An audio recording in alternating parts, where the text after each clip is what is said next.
Hi అండి. Hi madam. అసలు marriage మీద మీ ఒపీనియన్ ఏంటి? చేసుకోవాలంటారా? వద్దంటారా? అవసరం కోసం చేసుకోవాలి కానీ కంపల్సరీ చేసుకోవాలని అయితే ఇప్పుడున్న సొసైటీ ఇప్పుడున్న ప్రజెంట్ సిచ్యువేషన్స్ బట్టి ఇంట్రెస్ట్ రావట్లేదు. బట్ ఇక అవసరం అయితే ఉంటుంది ఎవరికైనా ఏం అవసరం? అవసరం అన్నారు కదా, ఏం అవసరం? ఏం అవసరం అంటే ఇప్పుడు వంశధారం కానీ పిల్లలు కావాలని చేసుకోవాల్సింది వస్తుంది. కానీ ఇప్పుడున్న మొన్న రీసెంట్గా ఒక అతన్ని చంపేస్తారు కదా, అవును, మేఘాలయ. ఇలాంటివన్నీ చూస్తే అమ్మాయిలు అంటే చాలా భయపడాల్సిన సిచ్యువేషన్ వచ్చింది. అది మరి ఇలాంటివి విన్నప్పుడు మీరు లవ్ మ్యారేజ్కి ఓకే చెప్తారా, లేకపోతే arrange marriage? Love marriage arrange marriage ఇప్పుడు అసలు ఎవరిది గ్యారంటీ లేదు. ఇక చెప్పలేం. మనము మన కంట్రోల్లో లేకనే పెళ్లి చేసుకోవాలి. కానీ పెళ్లి చేసుకొని హ్యాపీగా ఉండడం అయితే ఎవరి వల్ల కాదు. అసలు అమ్మాయిలు కానీ అబ్బాయిలు కానీ కట్టుకున్న భర్తని కానీ భార్యని కానీ ఎందుకు చంపుకుంటున్నారు? అసలు ఈ గొడవలకి కారణం ఏంటి? చంపుకోవడానికి కారణం ఏమై ఉండొచ్చు?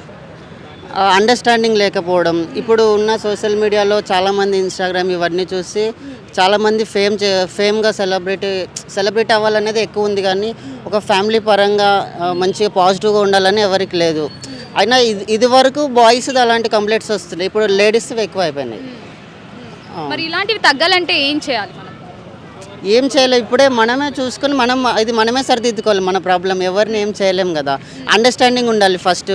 నమ్మకం ఉండాలి ఒకరి మీద ఒకరికి.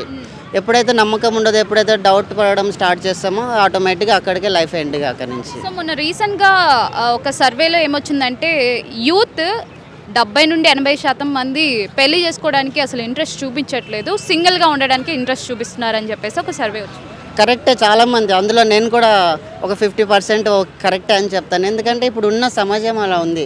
ఇప్పుడున్న లేడీస్ని తట్టుకోవాలంటే ఎవరికి మామూలుగా లేడీస్ పెట్టి టార్చర్ తట్టుకోవడమే కష్టము. దాంట్లో ఇప్పుడు వాళ్ళు చేసేటివి ఇవన్నీ చూస్తే ఇంకా భయం అవుతుంది లైఫ్ మీద. అంటే అమ్మాయిలే కాదు, అబ్బాయిలు కూడా అలాగే ఉన్నారు కదా. మొన్న రీసెంట్గా హైదరాబాద్లో కూడా ఒక ఇన్సిడెంట్ జరిగింది. వాళ్ళ వైఫ్ని చంపేసి ముక్కలు చేసి రైస్ కుక్కర్లో పెట్టి ఉడికించినట్టు. సో అమ్మాయిలే కాదు, అబ్బాయిలు కూడా చేస్తున్నారు కదా. అబ్బాయిలు చేస్తున్నారు, బట్ వాళ్ళు ఎంతో ఆపుకోలేక ఇప్పుడు వాళ్ళు 100% ప్రేమించి ఆమె ఏదైనా తప్పు చేస్తే వాళ్ళు తట్టుకోలేక చేసి ఉంటారు. బట్ ఎక్కువ అయితే లేడీస్. అంటే మీ పరంగా చూస్తూ ఉంటే అన్కండిషనల్ ఉండాలి అంటారా రిలేషన్లో? అలా అని కాదు. ఇప్పుడు మొన్న జరిగిన సంఘటన ప్రకారంగా చూడాలంటే ఏదన్నా ఎవరైనా లవ్ చేస్తుంటే ముందే చెప్పడం బెటరు.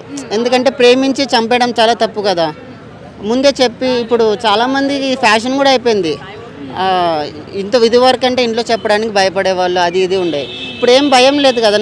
ఎవరైనా నచ్చితే వాళ్ళని పెళ్లి చేసుకోవచ్చు. అంతేకాని మనం ఒకరి మీద ప్రేమ పెట్టుకొని ఒకరిని పెళ్లి చేసుకొని వీళ్ళ కోసం అతను చంపడం చాలా రాంగ్ కదా. ఒక్క మాటలో చెప్పాలంటే ఏం చెప్తారు? ఒక్క మాటలో చెప్పాలంటే అమ్మాయిలు మారాలి, అబ్బాయిలు మారాలి. అమ్మాయిలు ఫస్ట్ మారాలి.